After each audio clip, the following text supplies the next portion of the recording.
Hey, my friends, we will be right back to the show. But I have a question for you. Are you struggling with the impact of childhood trauma? Well, know that you're not alone. I'm here to let you know that I'm starting a brand new weekly coaching group that includes a year of life coaching, accountability, support, habit and goal setting, and more. I'm starting a waitlist for the group right now, and I'm only taking a handful of people. And I'll let you know that through this personalized coaching, we'll work together to help you understand how your childhood trauma has shaped your beliefs, behaviors, emotions, and will help you create a roadmap for healing and growth. Right now, you can schedule an absolutely free coaching session with me and get put on the wait list if you go to thinkunbroken.com. My friends, it's your time to turn your trauma into triumph, breakdowns into breakthroughs, and become the hero of your own story. And I'm here to support you in doing that. Just go to thinkunbroken.com to register for a free coaching call with me and to get put on the wait list for the brand new weekly coaching program. Hey, my friends, we will be right back to the show. But I have a question for you. Are you struggling with the impact of childhood trauma? Well, know that you're not alone. I'm here to let you know that I'm starting a brand new weekly coaching group that includes a year of life coaching, accountability, support, habit and goal setting, and more.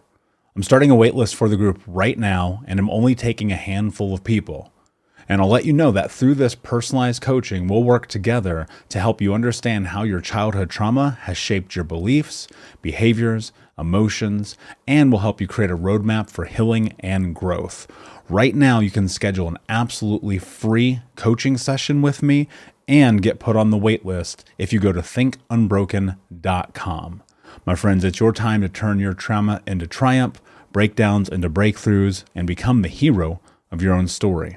And I'm here to support you in doing that. Just go to thinkunbroken.com to register for a free coaching call with me and to get put on the wait list for the brand new weekly coaching program. You're listening to the Think Unbroken podcast, and I'm your host, Michael and Broken. I'm an author, speaker, coach, and advocate for adult survivors of childhood trauma and abuse. In this podcast, you will learn how to transform your trauma into triumph, turn breakdowns into breakthroughs, and go from victim to being the hero of your own story. You can learn more at thinkunbrokenpodcast.com, and of course, check us out on Apple Podcasts and Spotify at Think Unbroken Podcast. Hey, what's up, Unbroken Nation? Hope that you're doing well. I'm here today with Coach Bill Courtney. My friend, you have an incredible life story, a movie-esque life story, if you will. You have been able to transform the lives of countless children. You've been able to build a gigantic business, to win an Oscar, to do things like literally as I'm sitting here, like reading this out, like I got goosebumps because I'm like, I think about the possibility that people have to actually make a real impact. And your story and your background, I know this because you and I have had the pleasure of meeting before, but you didn't come from much. And it's like, I look at your life today and it's like, I'm so inspired and honored to have you on the show. So first and foremost, thank you for being here. Dude, thanks so much for having me. And if I ever need a publicist, I think I'll let you do it. That was the greatest introduction ever. Far too kind. No, well, look, man, it's just, here's what's interesting about that. It's just truth. You know, it's not like I'm sitting here rattling off untruths or things that aren't real or things you haven't done. It's like you've actually been able to do something really impactful and powerful with your life. What I'm curious, though, is I want to jump off here so we can kind of paint the trail as we go. Tell me about childhood. What was it like growing up for Bill? So I'm a Memphis guy, born and bred in Memphis, grew up in Memphis. I'm 55 years old and I still live in Memphis.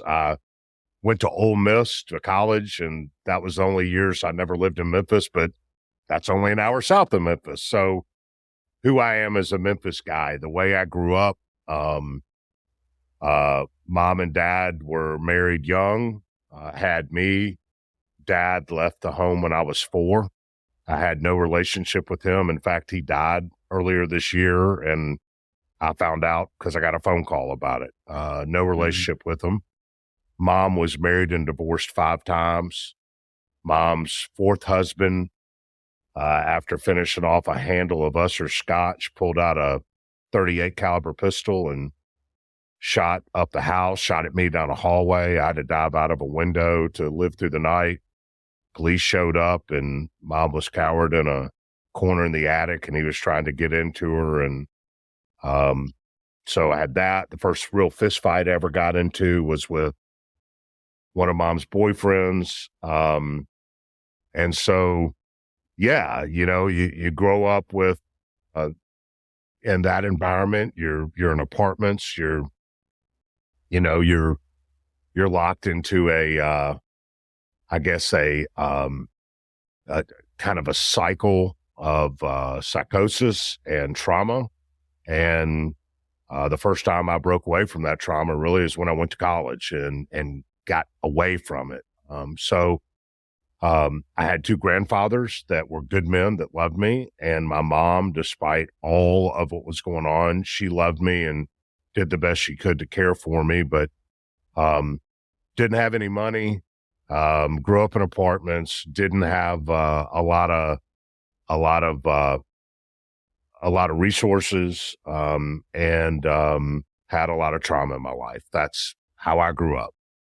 Yeah, that's a hell of a way to grow up, man. And the hard part is, I think not only myself, but many people listening to this can recognize a lot of those similar experiences. I mean, obviously we don't live the same experiences, but I paint a picture of my childhood quite frequently on this podcast and publicly. And it's very similar. Mom, multiple marriages, married a super abusive stepfather.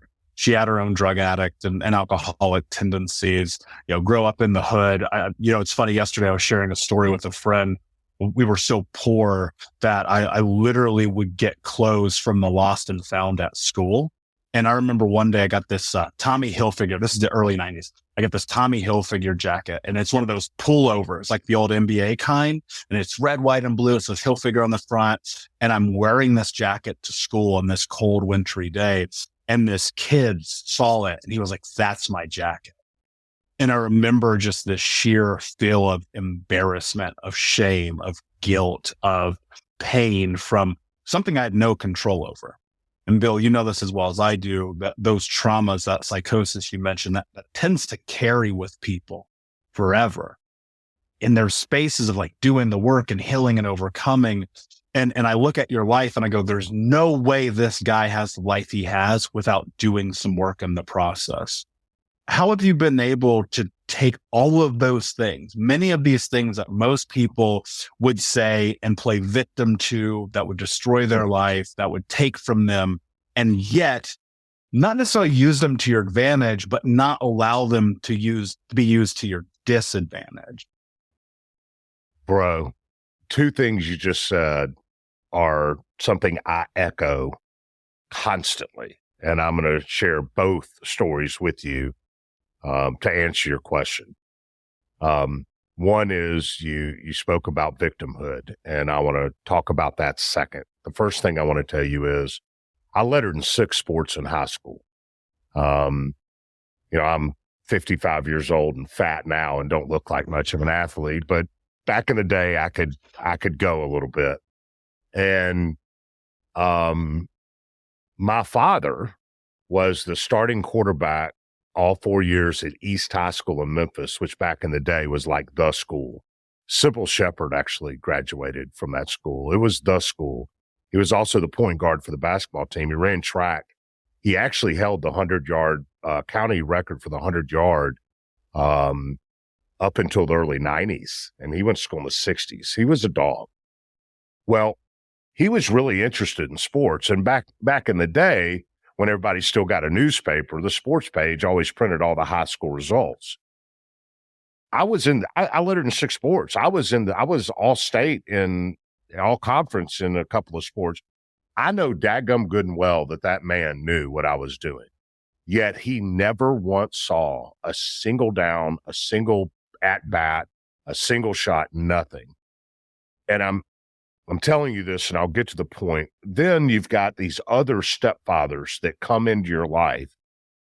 And as a young, strapping guy, you've got this exterior hard shell that you got to have. But inside, all of us have insecurities, and especially a 15, 16-year-old boy growing up trying to understand, girls and where they're going with their life and who they are. And it's an extremely formative time. And when you're growing up, this guy that's keeping his grades up and doing all this sports, and he knows his own father knows what's going on, but takes no interest in him. And there's these series of boyfriends and husbands in and out of his life. And no man takes the time to stick around. At that age, you start to wonder what's wrong with you. You don't understand that they're broken people that are causing you pain. Rather, you look at yourself and you start to reconcile that something must be intrinsically wrong with you, and you must have very little value, that no man sees enough value in you to be willing to stick around in your life. And you carry that valuelessness with you. And oftentimes it manifests itself in, if you don't think anybody values you and you start to think you are valueless, then you engage in behavior that's destructive. You engage in all kinds of things, because if you're not valued, what's to keep you from doing destructive, harmful things? And so if you look at our inner cities and you look at the fatherlessness and you look at the trauma going on, and sometimes it's second, third generational, and you wonder why 16, 17, 18-year-old kids from the hood are oftentimes engaging in destructive, horrible behavior, you might want to ask yourself, what is the environment they're growing up in, and what is the stimulus that is convincing them that their life lacks such value that there is no reason to do the right things? And I experienced that, and I know it in a real way. And you said, you have to overcome it. I will tell you, I was 40 until I came to terms with it. I carried this into my early marriage. I've been married to the same woman for 31 years. She's a saint. We had 4 kids in 4 years that are now 25, 26, 27, 28. And until my wife explained to me that I was being the biggest butthole on the face of the planet every Father's Day and Christmas and Thanksgiving, and that I needed to decide that I could celebrate fatherhood, not from a point of fatherlessness, but from being a father. And I started to make that transition. That trauma lasts a long time in a lot of men, and a lot of men are unwilling to discuss it, or maybe not even recognize it. Fortunately, I had a wife that proved to be a beautiful mirror for me. But that trauma is lasting. It is dangerous, and it incents people to engage in destructive behavior that we see replicated across our country on a daily basis. The thing that really got me to start thinking properly, second thing I want to tell you is, I got in a fight in high school. And back in high school, when you're an athlete, if you get in a fight, you don't go to the principal's office, you go to the coach's office. And trust me, the coach's office is a hell of a lot worse than the principal's office, especially especially when you're like one of his guys, right? So I knew Coach Spain was going to beat the ever-loving hell out of me for getting out around and fighting and carrying on. And Coach Spain was a guy from a little town called Milan, Tennessee, cotton farmer father. He was a no-nonsense, yes or no, sir guy, hardcore, but he also had a massive caring heart for the kids that played for him. And so I sat down in his office expecting just to get blistered. And he looked at me and said, "Why'd you get in a fight?" And I said, "Coach, I'm just so angry all the time." And he said, "I understand." And he said, I was Billy back then. He said, "Billy, let me tell you something." He said, "You have a reason to be angry. You're dealing with a lot of stuff. I know what you're dealing with at home, and I know it's hard on you, and I know you're angry." He said, "But you got a choice to make, bro." He said, "You're old enough to make babies, and you're about to be old enough to serve our country. So I'm going to call you a young man at this point. And young man, you have a choice to make. You can succumb to all of the trauma and dysfunction in your life. And frankly, nobody would really blame you for it because it's tough." And he said, "But if you do that, understand you're going to be the very thing one day that's making you so angry right now."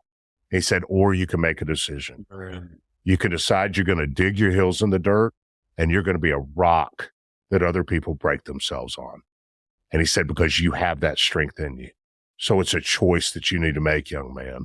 Are you going to be a victim of these circumstances and let it destroy you and you become the very thing you detest? Or are you going to dig your heels in and be a rock that those idiots break themselves on, and you're going to climb above it and be better? It's really up to you. Man, I got a little emotional for a sec. I've recorded 700 episodes of this podcast. So it's rare that I ever get emotional, but you said something that really struck me. And it is, so much of the environment that we grow up in is a reflection of how we think our self-worth is determined. Growing up with an abusive stepfather, I only met my real father one time on a birthday for like 30 minutes.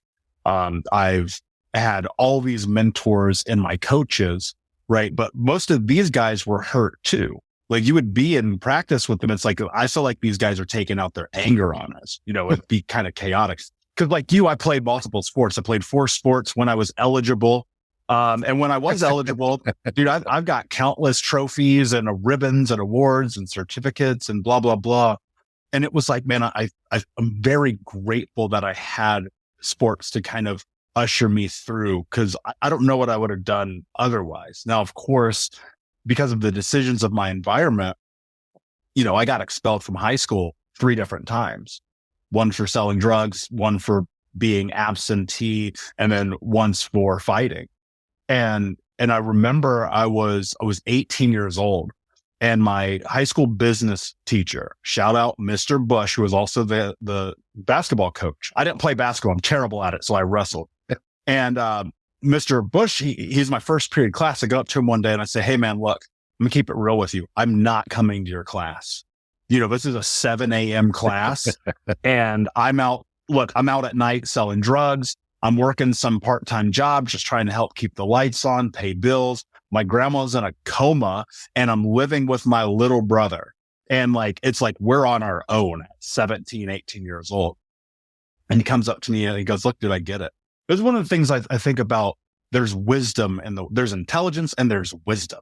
And Mr. Bush had wisdom, because what he brought to me, he said, hey, I get it. This dude's been coaching and teaching for 20 years, Bill. He's seen everything. He gets it. He goes, just check in with me and do homework. I did that 0 times in an entire semester. And it was interesting because he was actually, I'm going to use this terminology, he was the only teacher to ever stand up to me. Like I'm a bolstering guy with a big personality. I'm 6'4", 220. I'm a big human with a big personality. And he goes, you're not graduating. You're not walking down the path with your friends. You're going to summer school. And Bill, is the most important and embarrassing lesson of my entire life. I got uninvited from every graduation party. I got uninvited from every get together, from the senior field trip, everything. And I had to go to summer school. And in summer school, this teacher, it was the polar opposite experience. He looks at me, he goes, it's so obvious you don't want to be here. You're disrupting the class. All you're doing is flirting with girls, which these are true. And he goes, we're going to give you the diploma. Get out. And he said a sentence to me that it may actually be the last thing I think about before I die. He goes, we'll let the streets figure you out. Mm. And I remember that, like you, was my choice. It was my moment, my line in the sand, where it was like, dude, you better do something different or your ass is going to prison, like your family members, like your community, like your friends. And fast forward, dude, my 3 childhood best friends have been murdered.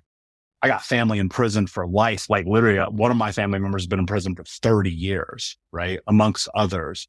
And I look at that and I go, we have to make decisions.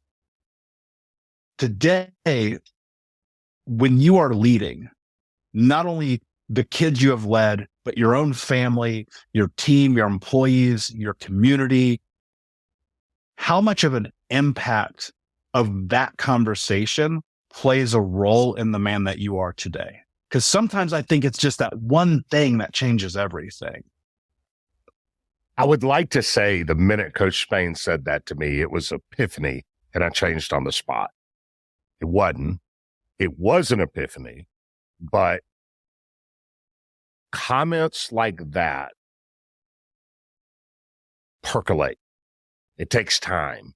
And then every time an opportunity comes to either be a complete or do things the right way, that voice comes back in your head. Are you going to be a victim or are you going to be a rock? Are you going to be a victim or are you going to be a rock? And ultimately, I chose not to be a victim. So realizing that in my own life, for better or worse, has equipped me to, when coaching kids, ask a lot of questions before I make any demands. Much like your business teacher, he offered you a chance to meet him halfway, and you just told him no. He didn't require of you. He still required something of you, but he didn't give you the same requirements that he gave everybody else. He was willing to meet you halfway to give you an opportunity. I think that's the best thing we can do as leaders, is understand there's a story under every helmet. Understand those stories. You have basic fundamental rules about showing up on time and everything else. But if you seek as a leader to serve, to be a servant leader, the only way you can do that is, first, you get out of your own comfort zone. You get out of your vacuum of thought, and you seek to understand those that you're trying to serve, and you grow to understand their fears and their goals and their ambitions. And if you set out to erase the fears and inhibitions and help to make the opportunity for the people you're trying to serve or coach or lead in your business or your children or in your family or whoever, help those people reach goals, then you're serving as a leader. Then when you ask somebody to meet you halfway, they're a whole lot more apt to do it because they see that you're actually leading in a servant's way. And then if they meet you halfway, you got a shot. So I say all of this in that when I started coaching Manassas in the inner city, it was clear we were going to have to teach character, commitment, integrity, leadership, teamwork, all of these basic fundamentals and tenets that are outlined in my book, but do it in a way that from the ground up, understand these kids, their environment, and what they're coming from, which was not hard for me to understand because I identified with it well. But then once you offered a halfway point, once you offered a reasonable halfway point, then is when accountability and victimhood come in. Then you can say, look, dude, I get these problems. You're going to have to overcome them. I'm going to work with you to help you overcome them, but you got to meet me halfway. And if you meet me halfway, I'll keep working on your behalf. But if you don't, I'm done, because you are going to have to be accountable to something to ever elevate yourself. And you have a choice to make. Do I want to meet someone or some opportunity halfway, give it what I've got and be held accountable to it? Or do I want to be a victim to my circumstances and walk from it and suffer the consequences? And I think you have to clearly articulate that that's how it's going to be to the people you want to lead, and stay consistent in both your service and in your accountability, and remind them that that's how it's going to be. More times than not, people will meet you halfway. They'll appreciate your service and they'll elevate themselves and slowly work themselves out of the victimhood of their circumstances, because that victimization is real. But if they understand you see it too, and you will serve them, then oftentimes, more times than not, they'll meet you halfway and you got a chance to exact some measure of positive change. Let's go a little deeper into that. You said something that it has been such an interesting thought that pops into my head with frequency since I first met you 6 weeks ago or whatever. And it's players win games, coaches win players. And I think about that in terms of what I do in coaching. Bill, I've coached people who have been through childhoods like mine, like yours, I mean, at this point, it's thousands of people around the world and back again. And I see this really interesting thing happen for those who have the willingness to effectively go and run the play. As a coach, I am on the sideline, man. I can't win I'm not going to score the touchdown for you, but I'm going to be like, run this play. And if you run this play, I've seen it work time and time and time and time and time again. I know this play works. I've ran this play in my life. I ran this play for Bill. I ran this play for Susie. I've been able to run this play on stages in front of 10,000 people. I know this works. But what breaks my heart, man, is I know that this number I'm going to say didn't used to be this high. I used to say there's probably 5% of people who aren't going to change. And now I look at it and I can't help think it's probably closer to 20. And it kills me knowing that there's like all these people with so much potential on the other side of a decision, but their self-worth is so tied into the abuse, into the system, into success is the first and the 15th and getting the check. Success is the rims and the car and the clothes. Success is the girls and the drugs and the money. Success is, anything. I got the job at the warehouse. And I'm not saying those things can't be, I mean, contextually, right? But it's like, I think about if you raise your standards, if you just raise your standards for you, your life can be different. How do you when you're working with people, especially these kids, because these kids become the adults that I work with. Right? Yeah. How in the world do you break through for them? Because it's like, here you are, man. You're like, yo, I'm showing you how to do this. I'm telling you, I got your back. I'm supporting you. I will catch you if you fall. You just got to do it. How the hell do we get them just to do it, man? All right. Turkey person is coming. First, I will say you're right. One of the things I say to everybody that will listen is players win games, coaches win players.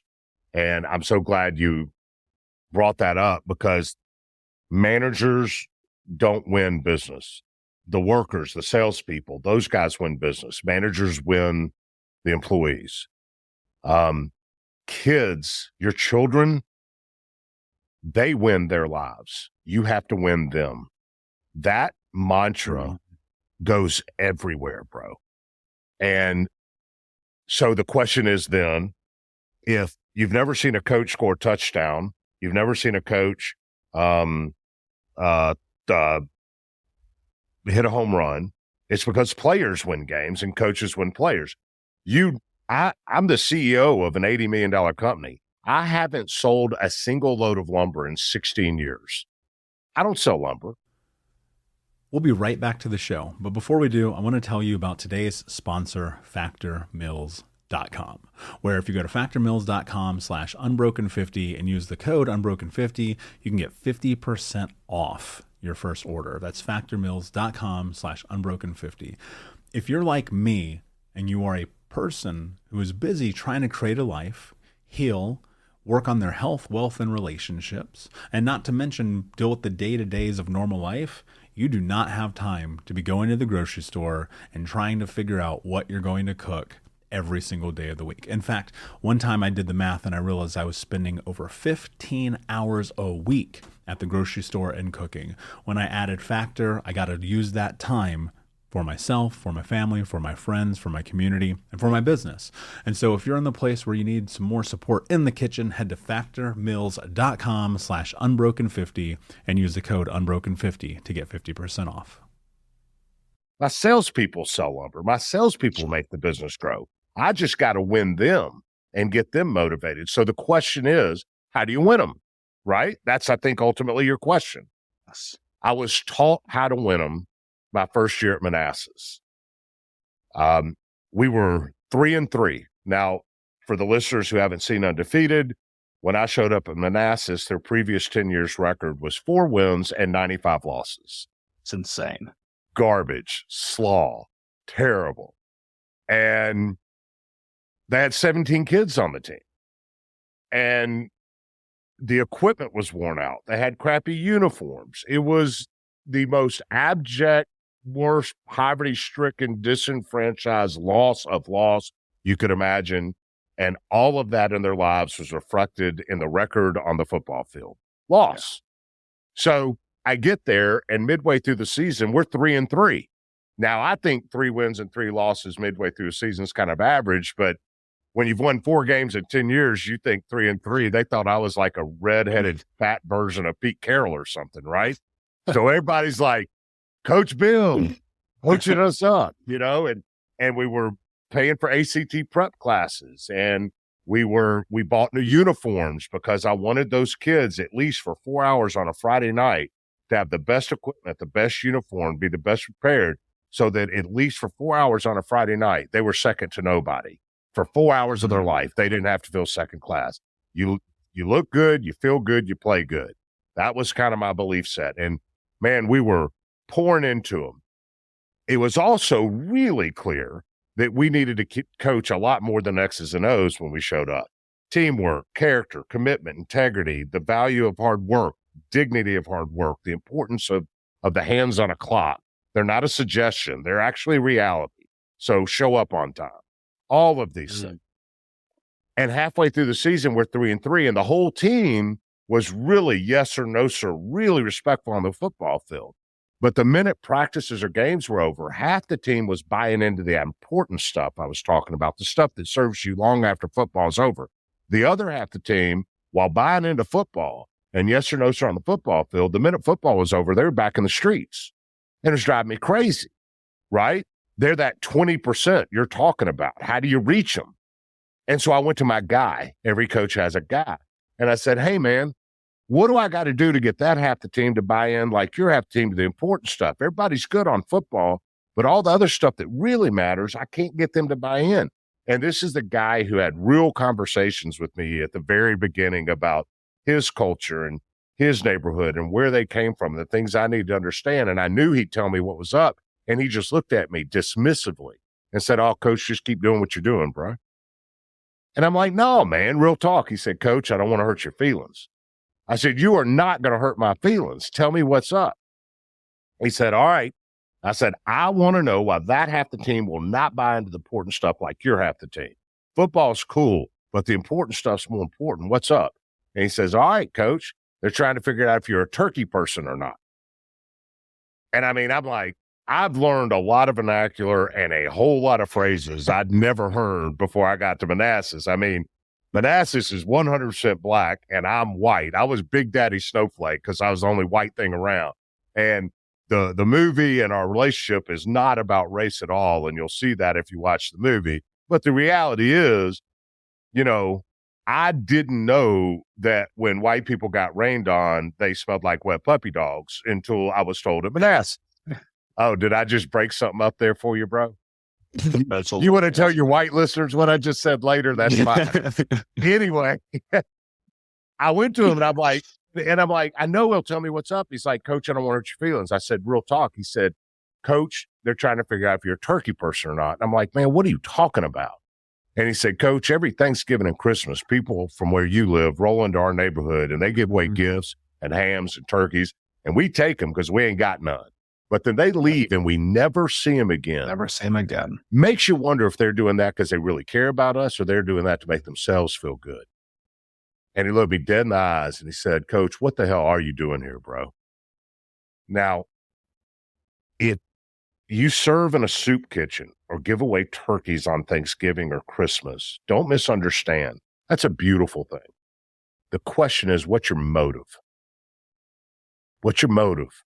Are you doing that because when you go back to your neighborhoods and everybody slaps you on the back and says, man, that's wonderful what you did for all those poor little black kids down there at Manassas?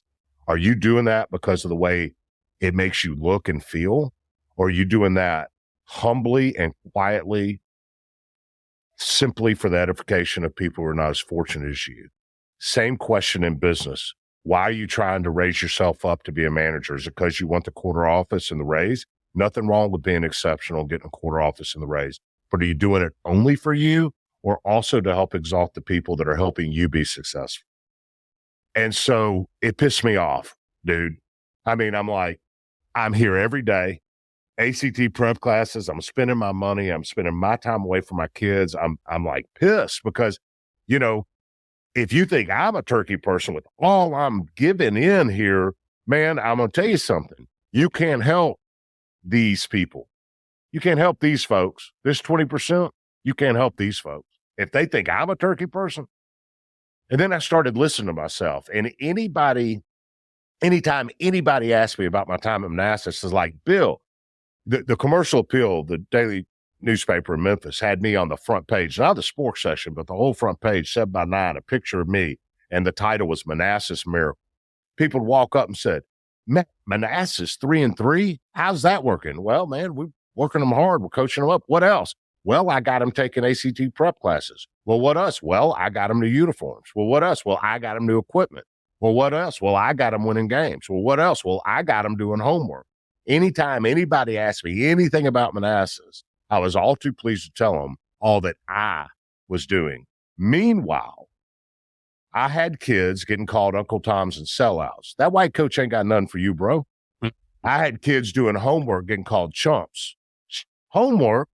Man, coach makes me do homework. Man, you a chump, man. He's selling you out. You know he is. I had kids that were getting beat out of gangs because my only rule was the only colors you could wear are blue and gold. Manassas colors, meaning you couldn't wear red and blue and black and GDs and Crips and all that. You can't wear that. So some of these kids had to get beat out of gangs in order to play. I learned that kids sleep in tubs in the hood because in the hood, the houses are old, the tubs are cast iron. And the reason you lay a baby in the tub at night is because if there is a drive-by outside, the baby survives. I had kids doing all kinds of things outside of their reality to be part of one positive thing in their life. And anytime anybody asked me anything about it, I told them everything I was doing because it did make me feel good. See, my motive was off. So what I started to do is anytime people ask me about Manassas, I told them all the stuff I just told you about the amazing steps these kids were taking. I took a back seat because I found out the greatest measure of the success of a leader is the actions of the followers. And the actions of my followers was poor, which meant I had a problem. I just needed to see it. And the greatest leaders of our time always give credit to the followers when things go well and take the heat when things go wrong. I was taking the credit when things go well. I started giving the credit to the kids. I started pointing out all the things they were doing. I stepped back and let them have the limelight. And in doing so, that team grew to 75 players and went to 18 wins and 2 losses. And I ended up in a movie that wins an Academy Award because the payoff is this. As a leader, if you're motivated by the right things and you give credit to the followers when it goes well, the payoff is this. It comes back to you in spades, bro. And I'm living proof of it. So how do you reach that 20%? Don't be a turkey person. Be motivated by their exaltation.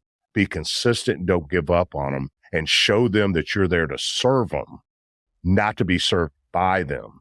And you have the best chance to reach them. Yeah, I think that's not only a great analogy and parable for leadership on the field and in business, but in the home also. No doubt. You see so many of these. It drives me nuts. I don't have kids yet, Bill, but it drives me absolutely crazy when I see some of the children's schedules of just the kids in the world right now. And I'm like, why the parents keep those schedules and then helicopter over them the whole time. That's exactly right. And Which it's is like, nuts. yeah, it makes no sense to me. And it's like your kids, my thought and opinion of it is that your kids should follow suit. You should be leading the home, not the children. And what's really interesting about that is there's this need that we have for love, for admiration, for care and support from both our family members, our friends, our community, but for most people, their children. And I'm going to put on my parent hat, not being one, but I see this happen frequently where it's like we see these people bend to the needs of others and putting themselves secondary in the hopes that the backside of that decision will be love, will be support, will be compassion and care. How important is it? And especially, dude, in this environment, I mean, how I grew up, my school, Northwest High School, the year I graduated was on Harris Poll's list of what was called a dropout factory, one of the worst high schools in America. Pregnancy rate was something like 24%. Graduation rate from freshman year to senior year was something like 18%. The school has now been closed, defunded. I literally saw kids get murdered outside the front of the school. We had real cops with real guns. Like, you get this because you were in that environment in Manassas. I get it because I grew up like that. Many people listening to this show grew up like that. And then what happens is we become adults and we find ourselves breaking our boundaries, breaking our moral character, breaking our integrity, breaking our commitments in the hope that someone else will fill us up, will give us love, will give us support, will give us the thing that we were denied in childhood. Because as adults, we seek the thing we did not have. People ask me all the time, like, why are you a public speaker? I'm like, I was invisible as a kid. I love being in front of 10,000 people, but I know that about myself. And I think the cornerstone of life and success is know thyself and be honest about it. So how do you go from these environments where you're invisible, you're hurt, you're lost, everything, all we hear about in society right now in the mental health space is boundaries, is control, is self-care, is love. And yet all we see is people bending who they are to get admiration and love from others. Especially in this pursuit that you've created, how is it that we as individuals can have integrity, but also have love, can have boundaries, but also have community, can have everything that we need to be who we are, but also serve? I used to tell my children every single day, I don't care if you like me. I care if you respect me. And the reason is you will love what you respect eventually. I adore my children. They are, and this is a very purposeful adjective. They are delicious. I savor them. They're the most important thing in my life besides my wife. I would go to the wall for my children. And I love them too much to allow them to be. So, growing up, I was not the cool dad. I was the hard dad. Now, fair, but hard. And I told them their whole lives, you will respect me. You don't have to like me, but you'll respect me. And that respect, eventually, as their minds matured and grew older, they grew to love me deeply because they do respect my character, my commitment, my consistency. I think that also translates to self-respect. If you can't respect yourself, you can't love yourself. And you will never respect yourself because when it's you and you in the mirror and only you know who you are. You know what you're doing right and doing wrong. And if you continue to be a victim of your circumstance and continue to do things that are destructive, not right to other people, not right to yourself, you will not have self-respect. And if you do not have self-respect, you will not have self-love. So if you can't respect first, you will never find the love that you need to find of yourself. And if you can't love yourself, don't expect anybody else to love you. It all starts with respect. It all starts with baking a foundation of character, commitment, integrity, doing what you say you're going to do, and being a solid human being. So when you look in the mirror every morning, you can say, I'm a man of my word.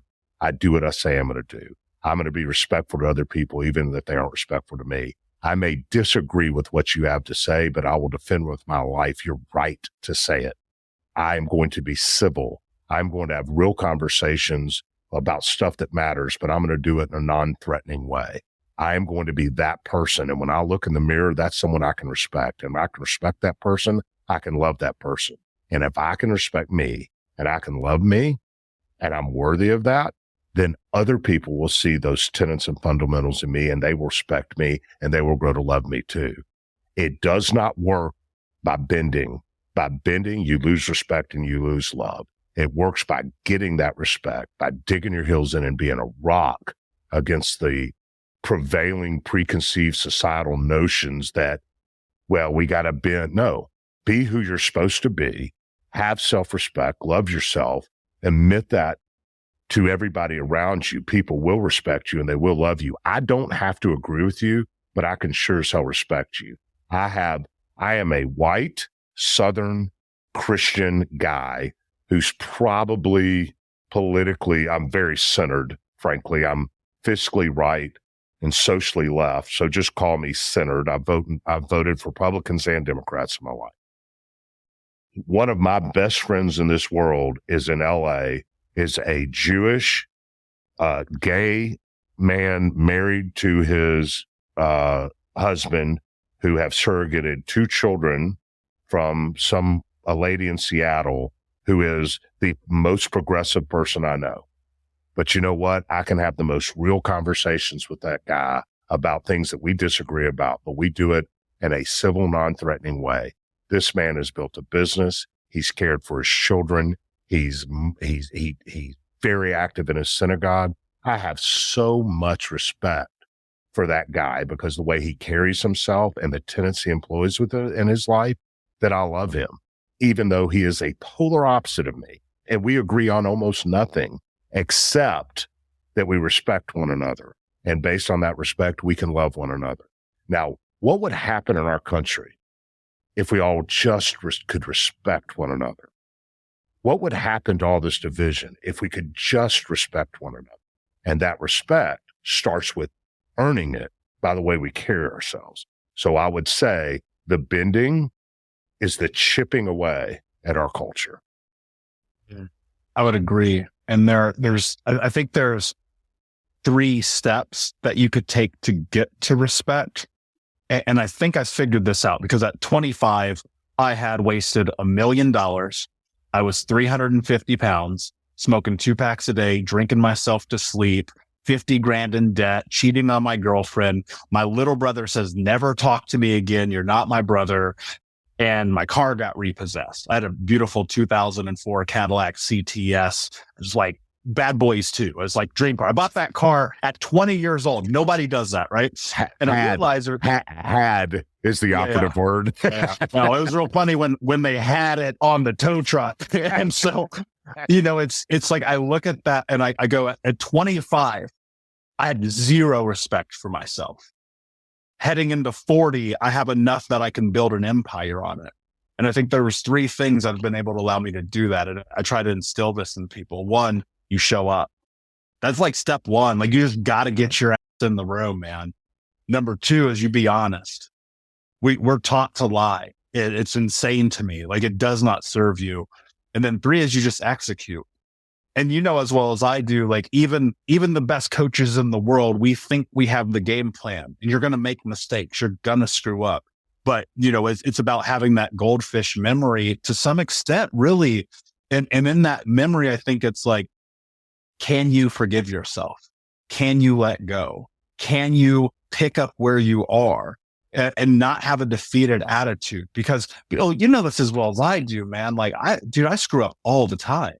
And it's not intentional. It's not like when I was 25 and I'm going around the world, like not thinking about my actions. Today, it's like, I really put a lot of thought in this. It didn't work. I messed up. The relationship didn't work. The business didn't work. The friendship didn't work. The routine didn't work. Okay, cool. Let's reset, recycle, get back in here. And then it's about the rinse and repeat. I want to say something about what you just said because it's so true.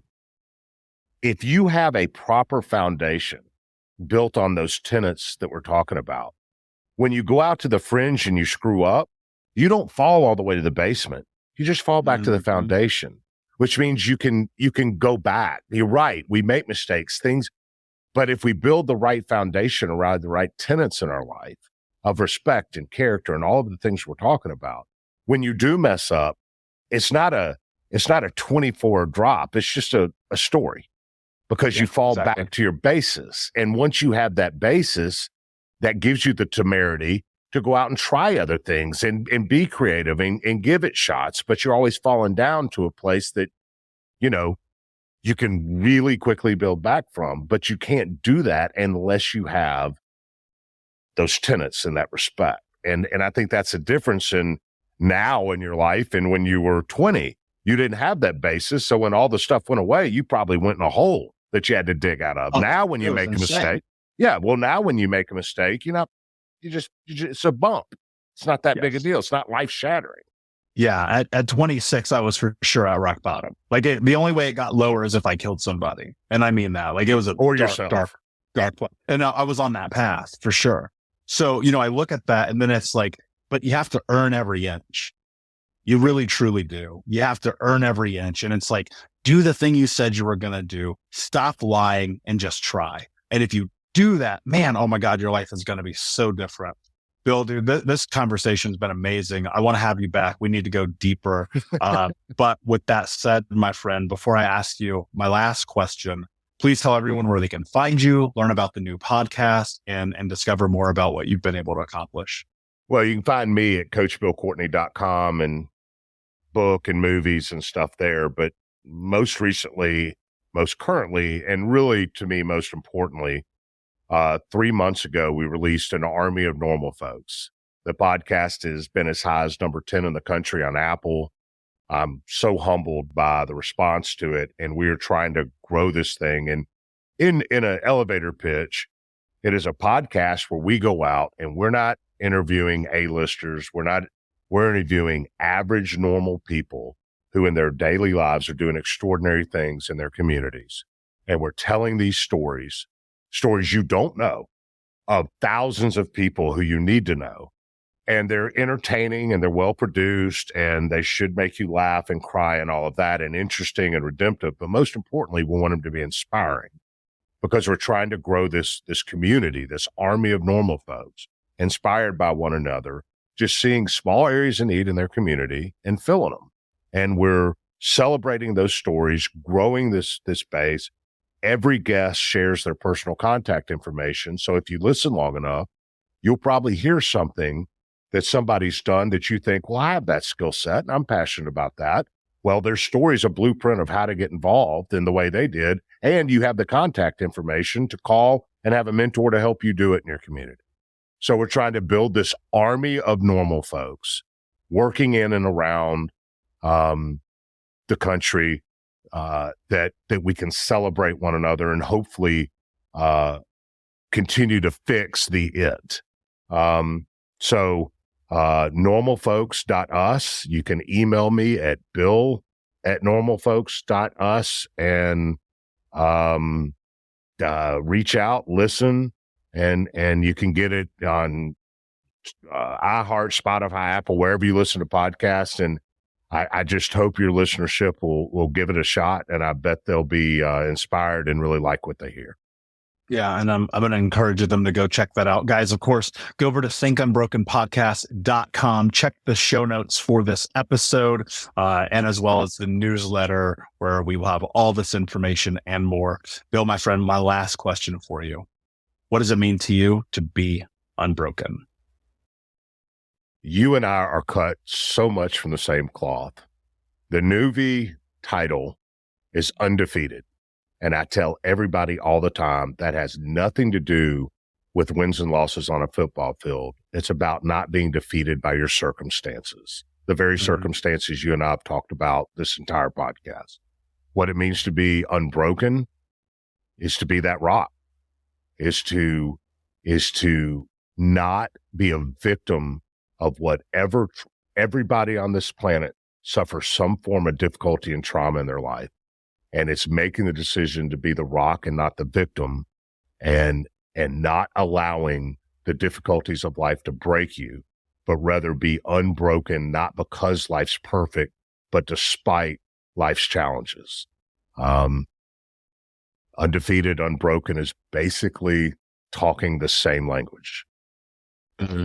Brilliantly said, my friend. Thank you so much for being here. Unbroken Nation, thank you so much for listening. Please like, subscribe, comment, share, tell a friend. And remember, every time you share this episode, you're helping other people heal, transform their trauma to triumph, and to become the hero of their own story.